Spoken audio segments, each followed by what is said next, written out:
3 मार्च 2026 को लगने जा रहा है भारी चंद्र ग्रहण। आपको बता दें बहुत सारी बातें हैं जो कि आप लोग बार बार पूछ रहे हैं कि कितनी देर हमें सूतक के नियमों का पालन करना, गर्भवती महिलाओं को क्या करना चाहिए क्या नहीं, आइए बताते हैं सबको। जैसा कि आप सभी जानते हैं हमेशा सूतक 9 घंटे पहले शुरू हो जाता है ग्रहण के। ऐसी स्थिति में बहुत दुविधा की स्थिति है कि कैसे पूजा पाठ को संपन्न करें। इस बार भारत में सूतक पूरी तरीके से मान्य है। ग्रहण भी पूरे भारत में दिखाई देने वाला है। ग्रहण पूरे भारत के साथ साथ एशिया, ऑस्ट्रेलिया और प्रशांत महासागर में पूर्ण रूप से दिखाई देने वाला है। प्रिय श्रोताजनों, ग्रहण के दौरान किसी भी चीज को अगर आप स्पर्श करते हैं तो वह चीज अशुद्ध अवस्था में जानी जाती है। तो इसके बचाव के लिए आपको हमेशा ही तुलसी या फिर कुछ घास को उसमें रख देना चाहिए। परंतु ग्रहण में तुलसी भी नहीं तोड़नी है, पहले ही आप तोड़कर रख लीजिएगा। सूतक अशुद्ध अवस्था में जाना जाता है। सूतक में भगवान के पट बंद हो जाते हैं। कोई व्रत, पूजा इत्यादि समय नहीं करनी पड़ती है। इसलिए हम आपको बता दें पूर्णमासी व्रत जो है 2 मार्च 2026 को ही करना ठीक रहेगा, क्योंकि शास्त्रों में वर्णित है कि सायंकाल में अर्थात प्रदोष काल पूर्णिमा तिथि हमेशा ही व्रत के लिए लेनी चाहिए। इस कारण से 2 मार्च 2026 को शाम को करीब 5 बजे से पूर्णिमा तिथि हमें प्राप्त हो रही है, जो कि 3 मार्च को करीब 5 बजे के आसपास समापन हो जाएगा। ऐसे में हम सभी को यहाँ पर उदयकालीन तिथि की मान्यता को नहीं मानना है, बल्कि ये देखना है कि जब हम 2 तारीख को चंद्र देवता का पूजन करेंगे तो हमें पूर्णिमा तिथि पूर्ण रूप से शुद्ध अवस्था में मिले।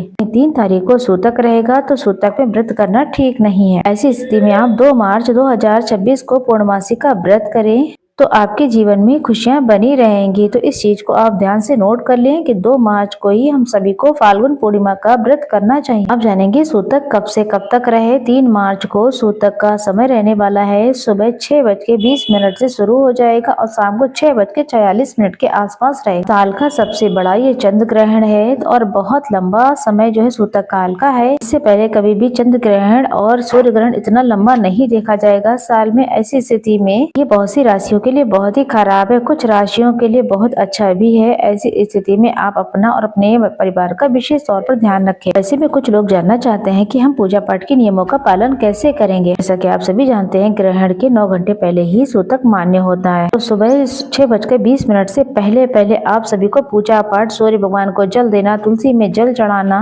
तुलसी के पत्र को तोड़ लेना, भगवान को भोग प्रसाद समर्पित करना। 6:20 से पहले आप संपूर्ण कार्य कर लें और ये शाम को 6:46 तक सूतक रहेगा। ऐसी स्थिति में आपको भगवान के पट बंद करने हैं, स्पर्श नहीं किया जाएगा। परंतु भारी प्रश्न ये है हम इतने लंबे समय तक जो है बच्चे स्कूल भी जाएंगे, पति ऑफिस जाएंगे, तो सारे काम रहते हैं। तो ग्रहण में इतनी सारी चीजें संभव नहीं हो पाती हैं गृहस्थ में। फिर इतना लंबा समय जो है ग्रहण का आप मान्य नहीं कर सकते हैं। सूतक काल का गृहस्थ इतना लंबा नहीं हो पाता है। तो चंद्र ग्रहण जब से शुरू होगा, चंद्र ग्रहण शुरू होगा पूर्ण रूप से 3:20 से शाम को 6:46 के आसपास, करीब 3:20 से 6:46 तक आप सभी को सूतक के सभी नियमों का पालन करना ही चाहिए। अगर उधर 9 घंटे का पूरा नहीं कर पाते हैं तो कम से कम आप सभी को शास्त्रों में कहा गया है गर्भवती महिलाएं, जो लोग दवाइयां लेते हैं, गृहस्थ जीवन में जो परिस्थितियों में फंसे हुए हैं, वृद्धजन, तो बहुत महिलाएं गर्भवती हैं या जो महिलाएं ऑफिस वगैरह जाती हैं, तो 9 घंटे का लंबा समय संभव नहीं हो पा रहा है। तो आप सभी को 3:20 पर जो चंद्र ग्रहण रहेगा तो उस समय आपको उन नियमों को मानना ही चाहिए। तो संभव हो तो 1 दिन का नियम है तो अपने लिए समय निकाले। इन चीजों से आपको इस भगवान को स्पर्श करना, इन चीजों से दूर रहें। भोजन को भी त्याग दिया जाता है। तो लोग जानते हैं, समझते हैं, करते हैं। बहुत लंबा चंद्र ग्रहण है, थोड़ा प्रभावी भी। ऐसी स्थिति में संभव हो तो सुबह 6:20 से शाम को 6:46 तक नियमों को माने। न कर पाने की स्थिति में हर एक नियम मानव जीवन के लिए बाधक नहीं है, सरल तरीके से भी इनका पालन किया जा सकता है। 3:20 पर जब पूर्ण रूप से चंद्र ग्रहण शुरू हो, 6:46 के आसपास अगर कुछ नियम है उन्हें मान लेते हैं तो कोई दिक्कत की बात नहीं है। के साथ साथ जहाँ 3 तारीख को होलिका दहन होगी, वहीं 4 तारीख को रंगों वाली होली पूरे ब्रह्मांड में खेली जाएगी। ऐसे में आप सभी को 4 मार्च को रंगों भरी होली है, 3 मार्च को होलिका दहन होगा। अधिकतर क्षेत्रों में 2 तारीख को भी होलिका दहन हो रहा है। आप अपने घर के आसपास पंडित जी से पूछ लें, उसी हिसाब से आप पूजन कीजिएगा। शाम को 6:46 के बाद आप सभी को स्नान करना चाहिए। घर में गंगा जल का छिड़काव करना चाहिए, भगवान को स्नान करवाना चाहिए। इसके बाद आप सभी अपने घर में स्नान आदि से से निवृत्त होकर जो घर में गूगल इत्यादि रखते हैं, कपूर वगैरह लगाते हैं, तो आप अपने घर को शुद्ध करने का कार्य भगवान को भोग प्रसाद होलिका का पूजन करें। 6:46 के बाद ही किया जाएगा। 2 तारीख या फिर 3 तारीख को जहाँ कहीं भी होलिका दहन होगा, प्रदोष काल में आप भद्रा पक्ष के बाद भद्रा समापन की ओर होगी। प्रदोष काल में दोनों ही तिथि पर 6:09 8:39 के आसपास आप सभी होलिका दहन कर सकते हैं। आपकी सुविधा के लिए मैं सब कुछ आपको बहुत बारीकी से बता रही हूँ। कुछ लोगों का पूछना है क्या इस दौरान हम भोजन कर सकते हैं ग्रहण के दौरान? तो हम आपको बताते हैं, जो भी गर्भवती महिलाएं हैं तो आप 3:20 से 6:46 तक जो है भोजन को नहीं खाएंगे। पहले खा ले, चाय पानी इत्यादि पहले हर चीज ले ले। गर्भवती महिलाएं चंदन से अपने पेट पर 3 लाइन जो है त्रिकोण से जरूर बना ले। साथ के साथ महामृत्युंजय मंत्र का जाप करते रहें। वहीं छुरी, चाकू आदि चीजों का प्रयोग ना करें। मंत्र जाप इस दिन कहा गया है तो सभी को मंत्र जाप जरूर करना चाहिए, हर एक व्यक्ति को करना चाहिए। श्रीमद् भागवत गीता, शिव महापुराण की पाठ जो है उसका कर सकते हैं। ग्रहण के समय अगर कोई पाठ किया जाए, कोई मंत्र जाप किया जाए तो अनंत समय की अपेक्षा बहुत लाभ देता है। कोशिश करें आप इन समय में आप ज्यादातर पूजा पाठ, मानसिक पूजा पूर्ण रूप से करते रहें। छुरी, चाकू, खाना बनाना, भगवान को स्पर्श करना, इन सब चीजों से पूर्ण रूप से आप बचें। इतने लंबे समय आप बैठ भी सकते हैं, टीवी देख सकते हैं, घर के अंदर ही आप जो करना चाहें कर सकते हैं। भगवान के नाम जाप को प्राथमिकता दें। चाय पानी नहीं पी सकते हैं। 3:20 से लेकर के शाम तक ना पिए। जो छोटे बच्चे हैं या फिर जो वृद्ध लोग हैं तो उनके लिए कोई चीज इतनी मान्य नहीं होती। बहुत अधिक तबीयत खराब है तो सब कुछ कर सकते हैं आप। रात के साथ इस दिन कुछ राशियां बहुत अधिक प्रभावित होने वाली हैं। आपको बता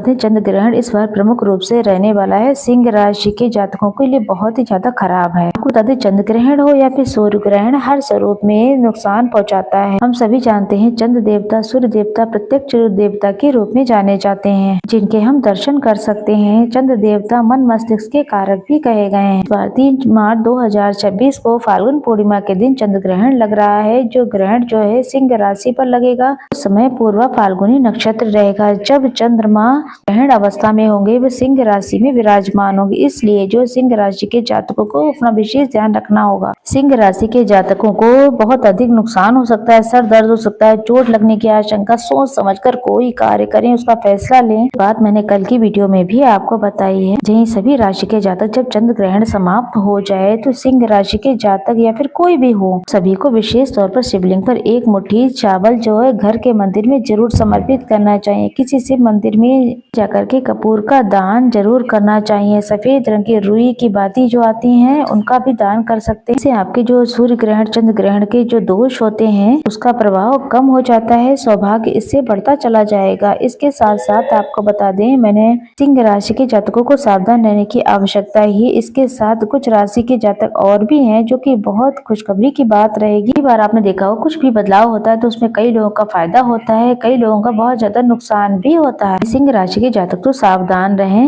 वही एक राशि है वृषभ राशि। ये जो है उनके लिए बहुत ही ज्यादा खुशियों का समय होने वाला है। कोई भी अगर आप काम करते हैं तो निश्चित रूप से मानसिक, शारीरिक, आर्थिक रूप से बहुत ज्यादा खुशियां मिलेंगी आपको। वृषभ राशि के जातक आप सब बहुत ज्यादा प्रसन्न हो जाइए। साथ ही तुला राशि के जातकों को भी बहुत अधिक समय शुरू हो रहा है। विवाह की अड़चन है, पुत्र की प्राप्ति के लिए परेशान है, इन सब चीजों की तरफ से आपको जरूर कुछ न कुछ खुशखबरी मिलेगी। वृषभ राशि, तुला राशि और मिथुन राशि के जातकों के लिए भी बहुत ही अच्छा समय आने वाला है। परंतु सिंह राशि के जातक अपना विशेष ध्यान रखें। कर्क राशि के जो जातक हैं अपना विशेष रूप से ध्यान रखें। पैसा सोच समझ कर खर्च करें। आवश्यक जगह पर आपका पैसा बर्बाद हो सकता है। जी हाँ, कर्क राशि, कन्या राशि और वृश्चिक राशि ये 4 राशियां मैंने आपको पहले ही बताई। वृश्चिक राशि, कन्या राशि, कर्क राशि और सिंह राशि, इन 4 राशियों को बहुत ज्यादा सावधान और संभल कर रहने की आवश्यकता है। तुला राशि के जातक और मिथुन राशि के जातक और वृषभ ये बहुत ही ज्यादा भाग्यशाली हैं इस ग्रहण के दौरान। आप सभी जानते हैं होली का त्योहार है, रंगों भरा त्योहार है। वही होली आप 3 तारीख को करें या 2 तारीख को करें, होली की शुरुआत हो चुकी है। शिवलिंग पर आप सभी लोग सफेद रंग की चीजों का जरूर दान पुण्य करें। एक मुट्ठी गुलाल शिवलिंग पर जरूर से चढ़ाएं। अगर ऐसा करते हैं तो ऐसी स्थिति में पैसा आपका गलत जगह खर्च नहीं होगा, सौभाग्य में बढ़ोतरी होती चली जाएगी। ऐसी स्थिति में गर्भवती महिलाएं या फिर किसी को भी 1.25 किलो चावल का दान, रुई का दान करना चाहिए। घी का दान, चांदी का दान, सफेद वस्तु का दान, सफेद रंग की जो भी वस्तु आपके पास उसका दान ज्यादा से ज्यादा आपको करना चाहिए। ऐसा करने से सौभाग्य बढ़ता है।